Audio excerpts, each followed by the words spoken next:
Terkadang saya pun merasa heran ya, mengapa sahabat-sahabat yang tinggal di luar negeri atau khususnya yang tinggal di negara Swiss, mereka sangat membanggakan kepada keluarganya atau teman-teman yang berada di Indonesia. Wah, gua gajinya segini, segini, segini.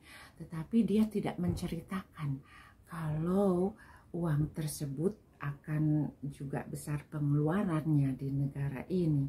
Mereka itu tidak menceritakan.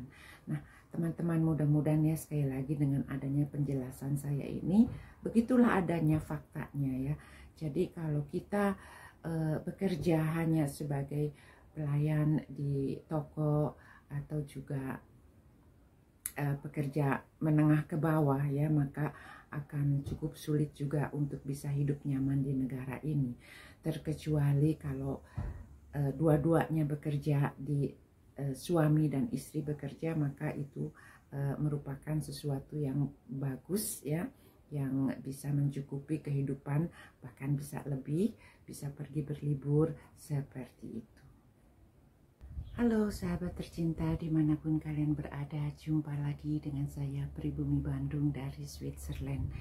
Semoga kalian semua selalu ada dalam keadaan sehat dan sejahtera. Amin. Sangat kecil sekali kemungkinan jika seseorang bekerja sebagai pelayan restoran atau juga bekerja di McDonald's seperti itu ya, bisa hidup mapan atau cukup. Itu kemungkinannya kecil sekali. Mungkin bisa cukup ya, tapi pas-pasan. Nah, seperti itulah kenyataan yang bisa saya sampaikan kepada teman-teman di Indonesia, sehingga kalian tidak dibohongi atau tidak dibodohi oleh berita-berita yang menggiurkan seperti enak ya kerja di McDonald's atau kerja jadi pembantu di negara-negara seperti di Swiss atau di negara Jerman, Perancis dengan gajinya puluhan juta. Nah, di sini saya pun akan menjelaskan, memang betul ya gajinya itu akan besar berpuluh-puluh juta, namun standar hidup yang harus dijalani jika kita hidup di negara Swiss contohnya, maka itu pun akan memerlukan uang yang cukup banyak dibandingkan dengan kebutuhan yang diperlukan kalau kita hidup di Indonesia. Ada beberapa sahabat dari Indonesia yang bertanya kepada saya, Bunda, betul nggak sih kalau kerja di McDonald's gajinya 30 juta sampai 40 juta demikian?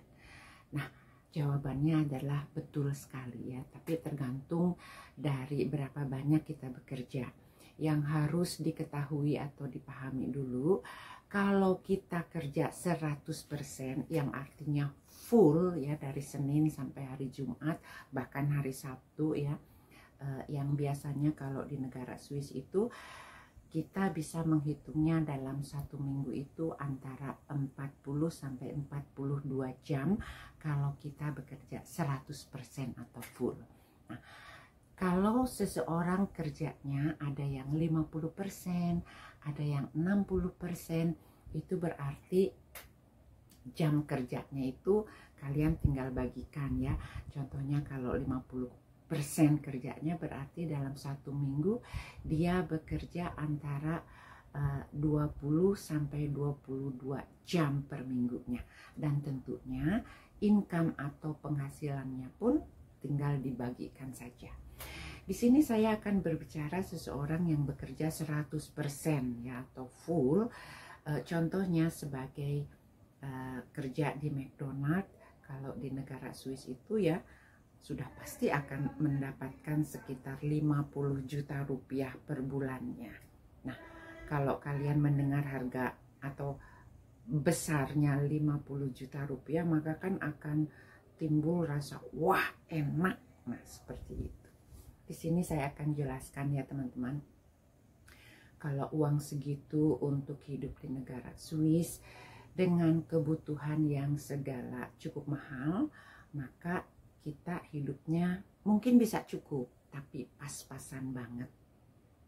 Di sini saya akan berusaha menjelaskan secara detail mengapa dengan income atau gaji sekitar 50 juta rupiah kalau untuk hidup di negara Swiss itu kita harus sangat pintar untuk mengelola keuangan tersebut.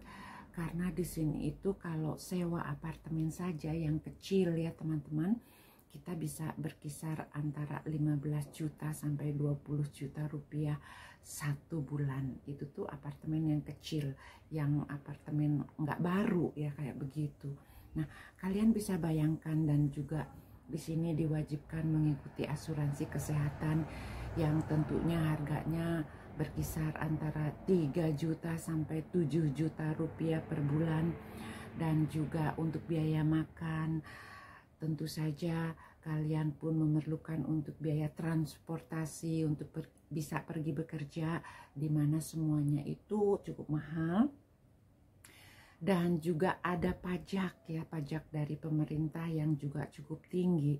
Sehingga kalau penghasilan seperti itu, saya bisa katakan hidupnya harus pandai-pandai bisa mengatur keuangan.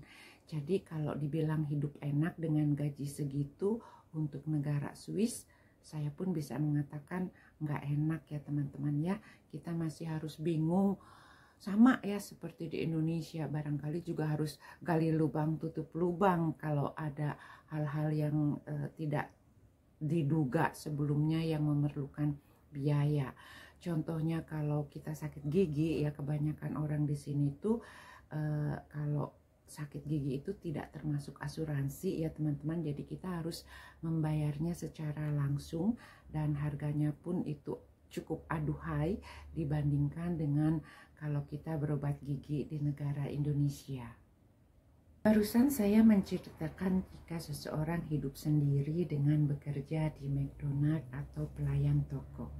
Namun teman-teman, jika kalau pasangan suami dan istri dua-duanya bekerja, walaupun dua-duanya bekerja hanya sebagai pekerja di McDonald atau pelayan restoran atau sejenis itu, maka ini kan sudah beda ya. Kalau dua orang yang bekerja berarti satu orang 50 juta, dua orang itu jadi 100 juta per bulan. Nah, ini baru cukup. Jadi teman-teman, mengapa kebanyakan orang di negara Swiss itu walaupun mereka berumah tangga, dua-duanya bekerja? Karena memang tujuannya demikian ya, agar ekonominya lebih stabil, lebih kuat, sehingga kalau ekonominya stabil barulah mereka bisa berpikir untuk pergi liburan, untuk membeli mobil ya, seperti itu contohnya. Dan juga untuk bisa hidup di rumah atau di apartemen yang lebih luas, karena kan otomatis kalau kita dengan gaji seperti tadi ya di 50 juta per bulan, kita nggak bisa hidup di apartemen yang lebih luas karena otomatis kan harganya pun lebih mahal. Nah, seperti itu. Intinya biaya hidup dan living cost yang diperlukan di negara Swiss ini cukup tinggi atau sangat tinggi. Jadi kalian tidak bisa membedakan antara berapa biaya di Indonesia untuk hidup per bulannya dengan gaji yang didapatkan di Indonesia. Sama sekali ya tidak bisa membandingkan, karena di sini itu yang seperti saya katakan ya, income kita tinggi namun biaya hidup pun sangat tinggi. Walaupun di sini saya bisa katakan memang standar hidup di negara ini sudah cukup tinggi. Jadi otomatis penghasilan tinggi, segala mahal, dan kebanyakan orang itu mereka bekerja ya, harus bekerja untuk bisa membiayai kehidupannya. Kalau enggak juga sama ya, bermasalah. Nah teman-teman, jadi dengan adanya penjelasan yang saya ungkapkan hari ini, mudah-mudahan kalian lebih open mind, lebih terbuka. Jangan berpikiran enak sekali dengan gaji besar, hidup di negara Swiss atau di negara-negara maju lainnya, berarti sisa uangnya pun akan lebih banyak karena kalian membandingkannya gaji besar dengan biaya yang diperlukan di Indonesia. Ya mungkin seperti itu. Namun kenyataannya walaupun gaji besar, kalau dipakai untuk hidup di negara ini ya kayak begitu ya, uang 50 juta itu pas-pasan.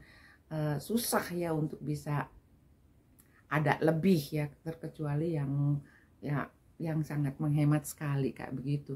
Namun kita kan hidup juga perlu sehat ya, perlu makanan yang bergizi agar kita jauh dari penyakit, nggak sakit, dan kita pun jadi bisa bekerja, karena di negara ini juga mempunyai 4 musim teman-teman. Jadi kebutuhan antara musim panas seperti hari ini sangatlah berbeda dengan kebutuhan di musim dingin. Apalagi kalau seseorang mempunyai mobil atau kendaraan pribadi juga, di sini pengeluarannya itu akan lebih besar di musim dingin dibandingkan dengan musim panas. Contohnya kalau untuk ban mobil juga ya teman-teman, musim dingin itu harus memakai ban mobil winter pneu atau ban mobil khusus yang khusus untuk musim dingin. Jadi itu merupakan juga peraturan ya, kalau kita tidak mempergunakan ban tersebut, maka kalau ketahuan sama polisi itu kita pun akan mendapatkan tilang, dan biasanya itu akan mendapatkan denda yang cukup tinggi. Kebetulan sekali Swiss merupakan salah satu negara termahal di dunia teman-teman. Jadi otomatis ya penghasilan atau income pekerja di sini pun akan lebih tinggi dibandingkan banyak negara lainnya. Namun ya kembali lagi teman-teman, jangan terpukau ya dengan penghasilan tersebut, karena kalau kita hidup di negara ini, pengeluaran yang kita perlukan juga sangat tinggi. Nah, disinilah mengapa yang saya ketahui ya, mengapa gaji pekerja di negara ini tinggi, karena memang uangnya kembali lagi untuk negara ya. Kita habiskan juga untuk biaya makan kita habiskan juga untuk biaya transportasi, kehidupan yang lain-lainnya. Nah, jadi perputarannya seperti itu. Terkecuali kalau orang dari negara Swiss atau dari negara-negara maju yang pergi berlibur ke negara Indonesia ya, mereka itu kan sudah mempunyai budget untuk liburannya dari savingnya, dari menabung, entah per tahunnya itu berapa dan bagaimana itu tergantung dari orang tersebut.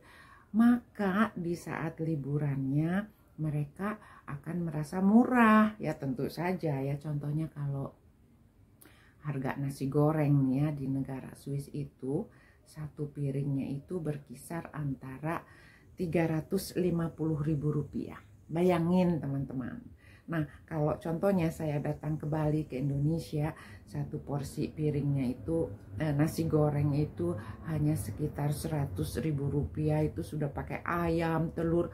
Kan untuk saya murah. Nah, itu perbedaannya itu hanya di situ teman-teman. Namun kalau uang yang saya punya dikeluarkan lagi di negara Swiss, ya itulah ya, harus membayarnya 350.000 rupiah hanya untuk sepiring nasi goreng saja. Terkadang saya pun merasa heran ya, mengapa sahabat-sahabat yang tinggal di luar negeri atau khususnya yang tinggal di negara Swiss, mereka sangat membanggakan kepada keluarganya atau teman-teman yang berada di Indonesia. Wah, gua gajinya segini. Tetapi dia tidak menceritakan kalau uang tersebut akan juga besar pengeluarannya di negara ini. Mereka itu tidak menceritakan. Nah, teman-teman, mudah-mudahan ya, sekali lagi dengan adanya penjelasan saya ini, begitulah adanya faktanya ya. Jadi kalau kita bekerja hanya sebagai pelayan di toko atau juga pekerja menengah ke bawah ya, maka akan cukup sulit juga untuk bisa hidup nyaman di negara ini.